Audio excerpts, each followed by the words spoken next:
Account create பண்ணதுக்கப்புறம் பார்த்தீங்கன்னு சொன்னால் ஃப்ரண்ட் டிஸ்பிளே இந்த மாதிரி ஷோ ஆகும். ஓகேவா? அதுக்கப்புறம் எப்படி புக் பண்ணுறது அப்படின்னு பார்த்தீங்களா அதில் வேர் டு. ஸோ அதில் டச் பண்ணிங்க அப்படின்னா திரும்ப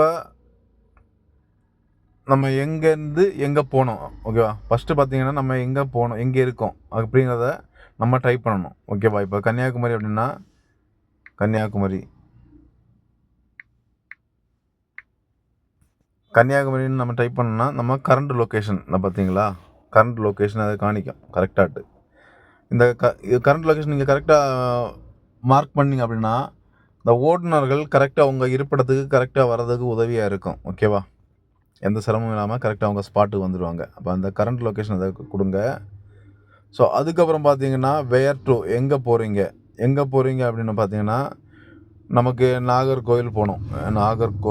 ஸோ அந்த நாகர்கோவிலை கொடுத்தீங்கன்னா நாகர்கோவில் சம்மந்தப்பட்டு கொஞ்சம் இடங்கள் கீழே காணிக்குது. பஸ் ஸ்டாண்டு போகிறீங்களா, ரயில்வே ஸ்டேஷனுக்கு போகிறீங்களா என்னன்னு சொல்லிட்டு. அப்போ நமக்கு எங்கே போகணுமோ ஸோ அதை நம்ம வந்துட்டு கிளிக் பண்ணி செலக்ட் பண்ணிட்டோம் அப்படின்னா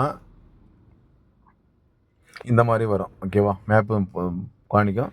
திரும்ப இந்த இடம் பிளாங்காக இருக்குது இப்போ. ஓகேவா? ஏன்னா நம்ம வந்துட்டு ரேட் எதுவும் ஃபிக்ஸ் பண்ணல, அதனால் இப்படி இருக்குது.